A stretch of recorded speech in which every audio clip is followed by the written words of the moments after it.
types of double displacement reaction with example.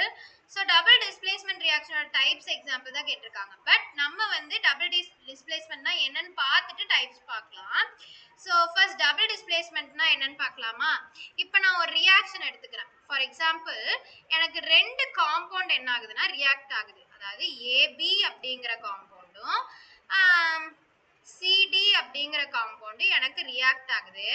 எனக்கு காம்பவுண்ட்ஸ்ல எனக்கு ஒரு காம்பவுண்ட் எப்படி ஆகும்னு பாத்தீங்கன்னா வேற வேற எலிமெண்ட்டை கம்பைன் பண்ணி எனக்கு காம்பவுண்ட் உருவாகும். ஆனா அந்த எலிமெண்ட்ஸ் ஒரு எலிமெண்ட் பாசிட்டிவாவும் ஒரு எலிமெண்ட் நெகட்டிவாவும் இருக்கும். அதே மாதிரி தான் இந்த காம்பவுண்ட்லயும் இருக்கும். அப்ப இந்த டபுள் டிஸ்பிளேஸ்மெண்ட் ரியாக்ஷன் டிஸ்பிளேஸ்மெண்ட்னா என்ன அப்படின்னா ஒரு இடத்துல இருந்து இன்னொரு இடத்துக்கு என்ன ஆகுறதுன்னா எக்ஸ்சேஞ்ச் ஆகுறது. அததான் நான் என்ன சொல்றேன்னா டிஸ்பிளேஸ்மெண்ட்ங்கறேன். எனக்கு இங்க ரெண்டு டைம் எக்ஸ்சேஞ்ச் ஆகுது கரெக்ட்டா. அத நான் டபுள் டிஸ்பிளேஸ்மெண்ட் ரியாக்ஷன்னு சொல்றேன். ஃபார் எக்ஸாம்பிள் எனக்கு இங்க இருக்க A ஓட Aங்கிறது plus ion, B minus ion, C plus ion, D minus ion. எனக்கு Aங்கற அயானுக்கு பிளஸ் அயானுக்கு பதிலா இங்க இருக்க Cங்கற பிளஸ் அயான் வந்துருது. அப்ப இந்த A அயான் எங்க போகும் அப்படினா இந்த அயானுக்கு போயிடும். இது எனக்கு என்ன ஆகுது அப்படின்னா எனக்கு என்ன ஆகுது எக்ஸ்சேஞ்ச் ஆகுது. இங்க இருக்க பிளஸ் அயான் இங்க வருது, இங்க இருக்க பிளஸ் அயான் அங்க போகுது, எக்ஸ்சேஞ்ச் ஆகுது கரெக்ட்டா. பிளஸ் அயான் தான் எக்ஸ்சேஞ்ச் ஆகணும் இல்ல, அது ரெண்டுமே மாறிக்குது அவ்வளவுதான். இப்போ எனக்கு ப்ராடக்ட் எப்படி வந்திருக்கும்? ஏக்கு பதிலா C வந்துருச்சு. அப்போ CB plus AD அப்படின்னு எனக்கு கிடைச்சிருக்குமா? அப்போ இத தான் நான் என்ன சொல்றேன் அப்படின்னா டபுள் டிஸ்பிளேஸ்மெண்ட் ரியாக்ஷன் அப்படிங்கறேன். அதாவது two compounds are reacted. எனக்கு ரெண்டு காம்பவுண்ட்ஸுமே ரியாக்ட் ஆயிருது. ரியாக்ட் எப்படி ஆகுது? by exchanging of their ions with each other. எனக்கு ரெண்டு அயானும் என்னவா மாறி ஒன்னோட ஒன்னு எக்ஸ்சேஞ்ச் ஆயிக்குது. then it formed அதே ரெண்டு ப்ராடக்ட் தான் எனக்கு என்ன ஆகுது அப்படின்னா ஃபார்ம் ஆகுது அப்படிங்கறாங்க. இத தான் நான் டபுள் டிஸ்பிளேஸ்மெண்ட் ரியாக்ஷன் அப்படிங்கறேன். இந்த டபுள் டிஸ்பிளேஸ்மெண்ட் ரியாக்ஷன் DDனா டபுள் டிஸ்பிளேஸ்மெண்ட் ரியாக்ஷன். இந்த டபுள் டிஸ்பிளேஸ்மெண்ட் ரியாக்ஷன்ல எனக்கு ஒன் ஆஃப் த ப்ராடக்ட் எனக்கு கிடைக்கிற ஏதாச்சும் ஒரு ப்ராடக்ட் எப்படி இருக்குன்னு பாத்தீங்கன்னா பிரிசிபிடேட்டா இருக்கும்.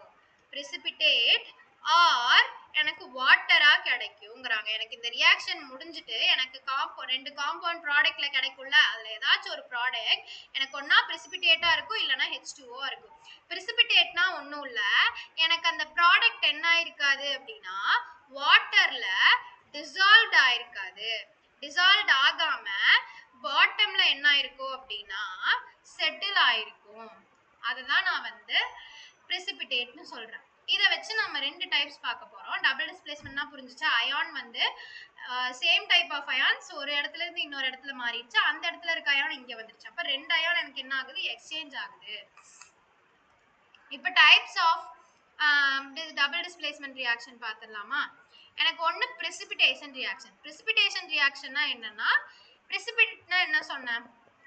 வாட்டர்ல டிசால்வ் ஆகாத காம்பவுண்ட் எனக்கு பாட்டம்ல என்ன ஆயிரும் அப்படின்னா செட்டில் ஆயிரும் அப்படின்னு சொன்னா அதுதான் எனக்கு பிரிசிபிடேட். அதே தான் இங்கேயும் எனக்கு ஃபார் எக்ஸாம்பிள் நான் என்ன எடுத்துக்கிறேன் அப்படின்னா PbNO3 ட்வைஸ், அதாவது லெட் நைட்ரேட் ஓட ரெண்டு பொட்டாசியம் அயோடைடு எடுத்துக்கிறேன்.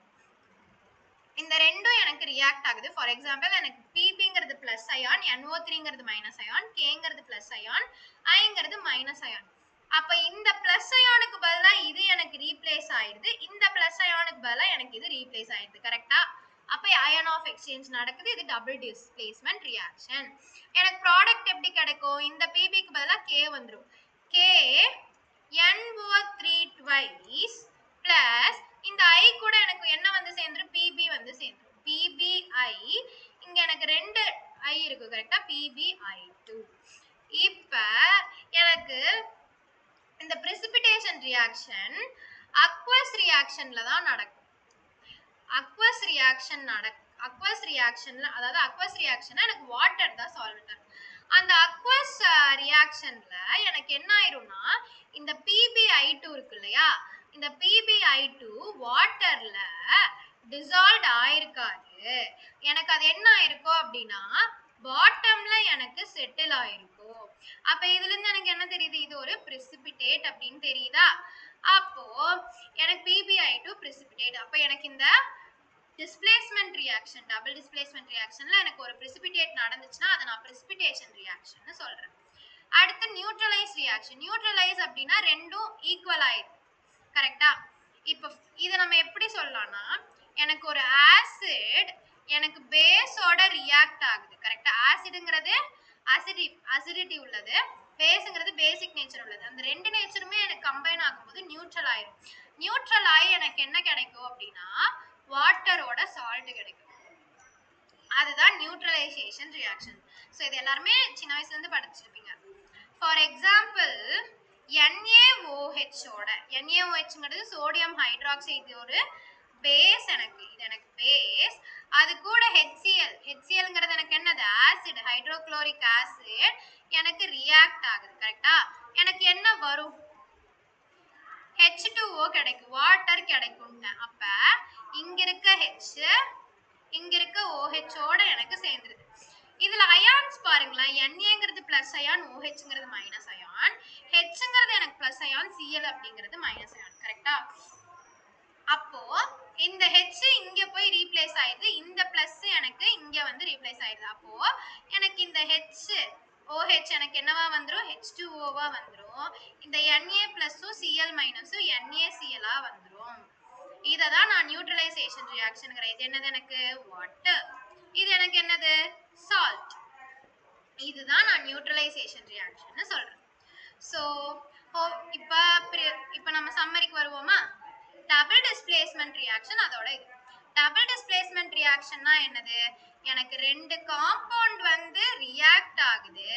எனக்கு ரியாக்ட் ஆகி அயான்ஸ் என்ன ஆகுது, ஒரே அயான்ஸ் எனக்கு என்ன ஆகுது, ஒரே மாதிரி ரெண்டு அயான்ஸ் இருக்கும் இல்லையா ரெண்டு காம்பவுண்ட்ல, அந்த ரெண்டு அயான்ஸ் எனக்கு என்ன ஆகுது அப்படின்னா எக்ஸ்சேஞ்ச் ஆகுது. எனக்கு எக்ஸ்சேஞ்ச் ஆகி ரெண்டு காம்பவுண்ட் திருப்பி எனக்கு ப்ராடக்டா கிடைக்குதா, அதை நான் டபுள் டிஸ்பிளேஸ்மெண்ட் ரியாக்ஷன் சொல்றேன். அந்த ரெண்டு காம்பவுண்ட் ப்ராடக்ட் வந்து அதுல ஒரு ப்ராடக்ட் எனக்கு கண்டிப்பா ஒரு ப்ராடக்ட் என்னவா இருந்திருக்கும், ஒன்னு precipitate-ஆ இருந்திருக்கும், இன்னொன்னு இல்லனா எனக்கு வாட்டரா இருந்திருக்கும் இந்த டபுள் டிஸ்பிளேஸ்மெண்ட் ரியாக்ஷன். இப்போ அதோட டைப்ஸ் என்னன்னு பார்த்தோமா. precipitate ரியாக்ஷன்னா எனக்கு அந்த டபுள் டிஸ்பிளேஸ்மெண்ட் ரியாக்ஷன்ல எனக்கு ஒரு precipitate ஃபார்ம் ஆச்சு அப்படின்னா, எனக்கு ஒரு precipitate ஃபார்ம் ஆச்சு அப்படின்னா நான் அதை என்ன சொல்றேன், precipitation ரியாக்ஷன்ங்கற. நியூட்ரலைசேஷன் ரியாக்ஷன்னா அதே டபுள் டிஸ்பிளேஸ்மெண்ட் ரியாக்ஷன்ல ஆசிடும் பேஸும் ரியாக்ட் ஆகி அயான் எக்ஸ்சேஞ்ச் ஆனதுக்கு அப்புறம் எனக்கு வாட்டரும் சால்ட்டும் எனக்கு கொடுக்கிறது என்னது, நியூட்ரலைசேஷன் ரியாக்ஷன். ஸோ இது ரெண்டுமே எனக்கு என்ன ஆயிரும், ரியாக்ட் ஆகும்போது நியூட்ரல் ஆயிரும். ஸோ இதுதான் வந்து types of double displacement reaction. நம்ம எக்ஸாம்பிள் வந்து இந்த ரெண்டு பார்க்கும்போது எக்ஸாம்பிள் பார்த்துட்டோமா. ஸோ அவ்வளோதான். So hope you all understand. Thank you.